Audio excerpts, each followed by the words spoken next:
going on, my PT peeps and my Walking Dead family? Welcome to the PT channel. One Eye Bri back to talk about Fear the Walking Dead Season 4 finale that aired yesterday, September 30th, 2018. What did you think of it? I'll tell you what I thought about it, what I liked, what I didn't like, what sucked, what was funny, what was great.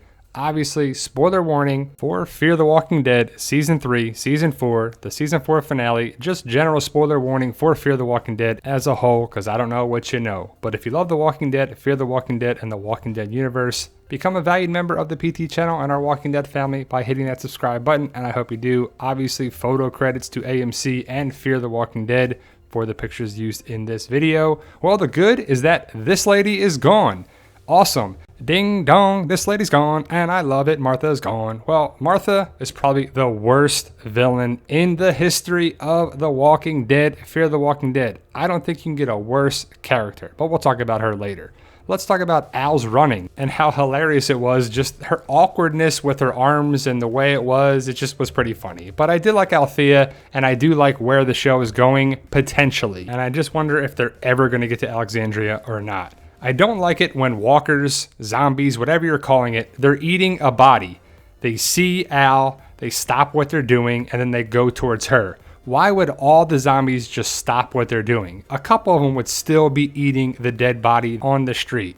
And there she is running away. It's just pretty funny. I don't know, it just looked awkward how it was shot or how she was doing it or whatever. But Al, her camera, the SWAT truck is all safe and sound, which is clearly a main focal point of this story. And it's pretty annoying that Season 4 was divided into the first half and the second half without them connecting really at all. Which I said before in another video was like the first half of Season 4 was just getting rid of the original characters and having these new characters come around.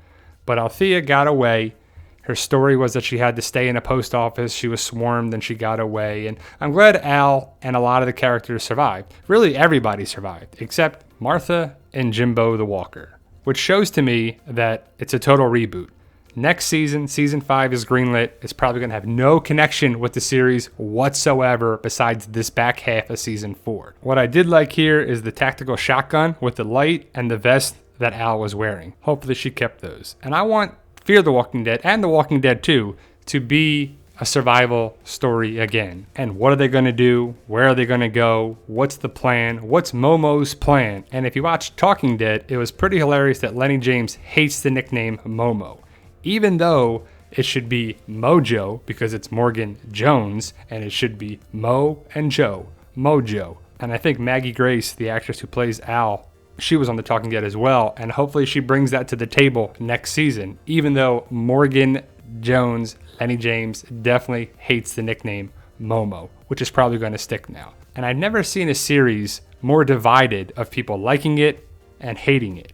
Some people liked the finale, a lot of people disliked the finale. It was okay, it was entertaining, it was super unrealistic, super frustrating, especially the idea with Martha and Morgan and the idea of Morgan going to help Martha. But the tapes are really the driving force of the story, and we'll see if it comes back around. We'll talk about that later in the video. But Morgan having the idea to go out in the middle of the night where there's no light, he doesn't have a flashlight or any visibility whatsoever, to go save Martha. And it's kind of annoying that Martha told Morgan where she was because I guess she wanted to turn and then kill Morgan. Well, bite Morgan and make him strong by turning into a walker. I don't like the idea of that whole storyline, but that's done. That's the best part of this, that the Martha storyline is gone. Morgan has a serious wound in his thigh, his leg. He had a car part in his leg. He just pulls it out, didn't bleed out, just walks however far, does his bow staff karate skills, kills some walkers, gets a truck, and goes back to the truck stop and saves everybody with alcohol. Pretty interesting writing, pretty far-fetched writing, but the show is pretty far-fetched in my eyes. Overall, I'm glad the season is over. Hopefully Season 5 will be better. Hopefully they learned what to do. Hopefully they learned what not to do. Hopefully we got a villain that has some problems for these characters. And you shouldn't even brought up Alexandria if you're never going to go there. If you don't ever make it back to Alexandria, why'd you bring it up? The idea with the SWAT truck shooting bullets into the truck with the ethanol is pretty funny. I didn't even see it lined up with the walkers, but I guess it was, and there wasn't that much in it, and Strand couldn't get it out, and it was just pretty annoying. And in this picture, I just caught the flip-flop truck stop. That's a perfect name for this season. Flip-flop, then and now, flippity-flop. But again, hopefully this show improves. It was entertaining at the least. The idea with the poisoned water with the antifreeze was pretty funny. So Martha was all about poisoning people and killing people and having people turn into walkers. And I guess she was at this truck stop for a long time, which she contaminated all those water bottles with antifreeze, or she put it in the coffee maker, or what happened. But again, I'm not 100% sure because that's the writing of the show. I just don't get it how Martha could do all this damage. This one lady who got shot, who was bleeding, still killed people, still got around, still got one up on each other. It was just pretty frustrating to see this one character had so much power.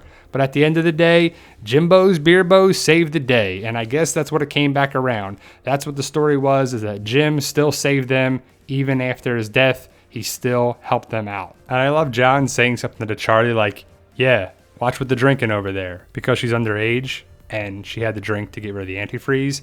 And I love the callback to the episode with June and John. That was probably the best episode of the season. And it was really a bottle episode that just talked about June and John. And I would love them to have their own show. I think they were the most captivating people, along with Morgan, of course, obviously, because he brings a lot to the table. And I hope these characters survive for a long time, maybe get their own spinoff, because Gipple did say a big announcement's coming. Strand and Alicia didn't really do much this season. Alicia, I thought, was going to be more of a lead. She didn't really do much this episode either. And besides the big episode with Charlie and her in the house and the storm, she really only had small parts except for that initial episode with Morgan in the back half of season 4. Hopefully Alicia gets more screen time and more of a story, Strand as well. But like I said before, the good thing is that Martha is gone. She had to annoy you even if you like the show. And the amount of power that the villains have in The Walking Dead and Fear the Walking Dead is ridiculous. It's not even close to what should happen. Martha. Just annoying. The idea that Morgan was going to give her antibiotics as well is like, what are you doing, Morgan? You don't owe this lady anything. She tried to kill you. She tried to kill everybody there. She stole the SWAT truck. She fired at you in the truck and you're trying to save her. And the fact that she cut her whole arm off when she probably could have just cut her forearm is pretty ridiculous. They had to outdo Merle in season 1, I guess. Strand's truck, the new tractor trailer for Wendell and Sarah, and the MRAP SWAT truck are there. Where are they going? I don't know. Why did they leave the denim factory? And how much time passed from when they saw the denim factory, got all their modes of transportation ready to go, and then left? But Martha's gone. I guess they have a home base denim factory in Mississippi now, because I guess that's where it was, right? They were in Texas to Mississippi. That's where the truck stop was. But the Mississippi Momo, is that what we're going to get? I think so. I don't know if they're ever going to make it back to Alexandria, but you shouldn't have brought it up if that's not going to be the end game. We'll see how it plays out, who survives, who doesn't. Overall, like I said, the episode was It was entertaining, but it didn't build for the future for me. No Walker, no Crazy Dog, and no Daniel. No connection to prior seasons. And I heard in another interview that the showrunners said that Daniel Salazar's story is still open. What about these two? I think these two and Daniel could really do a lot for the show and should come back. I liked season 3, but it has no connection with season 4 so far. Like I said, are we going to see Daniel Salazar again? The showrunners said it before, and I think they recently said it, or is that just a rumor? Are we trying to get people to watch? Daniel was one of my favorite characters, and I like Nick. Nick is gone. Daniel Salazar is potentially still out there. I really want to see Daniel and Strand. That would be awkward. That would be a great confrontation that we'd want to see, because at the dam, it got a little crazy between these two. Remember, Strand shot Daniel in the face. So we'll see if this ever happens. I'm not going to hold my breath because I'm not sure what Fear the Walking Dead is actually going to bring to the table and what they'll actually connect if they're going forward. Remember the tapes? DS, Daniel Salazar. Is that the way we're going to see it? Will somebody just play the tape and that's Daniel? Will we see the Abe/Doctor tape? I hope so. I really hope we see that. That would be pretty cool. It's not going to save the series in my opinion, but the fact that it's a total reboot The second half of season 4 totally showed that it really has no connection with even the first half of season 4 in previous seasons is pretty annoying. I'm not sure where season 5 is going, what Morgan's plan is. Hopefully we'll get some other good characters, some new characters, and a villain. The show needs a good villain. So the writers of the show hopefully will get it done. What are your thoughts? Let me know. I'm sure a lot of people are going to say I'm too hard on the show and this and that. And why are you so negative? And why are you that? Because I'm a human being and I have my own opinion of the show. Thank you guys for watching. Let me know your thoughts. Post your comments below. And I'm sure you definitely will if you disagree with my points, because you usually do. Thank you guys for watching either way. And remember guys, with hard work, dedication, belief, and sacrifice, you can truly achieve your goals. Believe in yourself. You can do it.